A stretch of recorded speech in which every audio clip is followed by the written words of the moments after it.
In the beautiful game, there are players, there are legends, and then there is Zinedine Zidane. A name that echoes through stadiums, whispered in awe by fans and fellow professionals alike. More than just a footballer, he was an artist, a conductor, a maestro whose pitch was his stage and the ball his willing accomplice. Today, we journey back to witness the grace, the power, and the sheer genius of the man they called Zizou. Born in the tough La Castellana district of Marseille to Algerian parents, Zidane's story is one of impossible ascent. From the concrete playgrounds, where he first honed his sublime touch, a star was being forged in the fires of passion and determination. His professional journey began at Cannes, where his raw talent was immediately obvious. He wasn't just playing football, he was dancing with the ball. It was a prelude to the symphony he was about to compose. His move to Bordeaux marked his arrival on the big stage. It was here the world truly started to take notice. That incredible, long-range volley against Real Betis in the UEFA Cup was a sign of things to come, a glimpse of a player who could conjure magic from thin air. But it was his transfer to Juventus, the old lady of Italian football, that transformed him from a promising talent into a global superstar.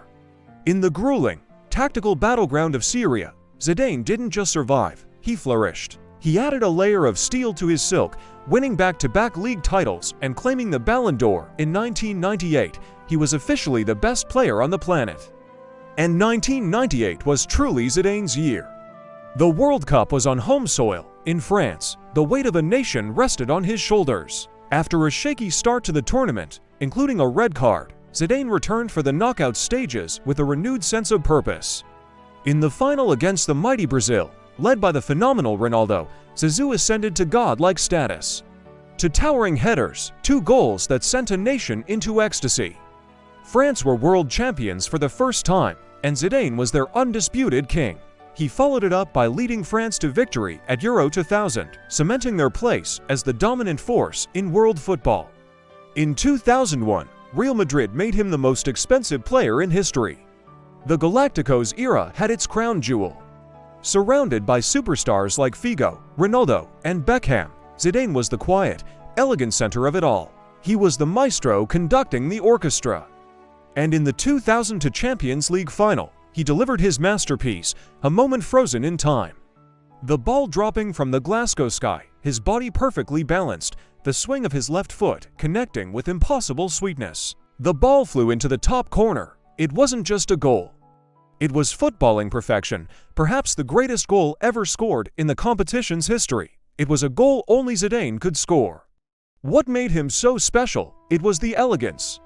The way he moved was like ballet. The Zizou pirouette, the Marseille turn, became his signature, a move so graceful it could break an opponent's spirit as easily as it broke their defensive line. His first touch was magnetic, killing the fastest pass dead, turning a difficult situation into an attacking opportunity in a single, fluid motion. His vision was panoramic. He saw passes that no one else could, playing the game 3 steps ahead of everyone else. He was a creator, a destroyer of defenses, all with an air of effortless calm. But beneath that calm exterior was a fiery competitor. This passion sometimes boiled over, most infamously in the 2006 World Cup final. It was his last ever professional match, the final act of a legendary career. After scoring an audacious Panenka penalty early on, he found himself in a verbal altercation with Marco Materazzi. And then, the headbutt scene around the world. It was a shocking, brutal end to an otherwise fairytale tournament for him. A red card in the last moments of his career. It was a moment of human frailty, a tragic flaw in an otherwise perfect hero's story. It doesn't define his career, but it is an undeniable part of his complex legacy.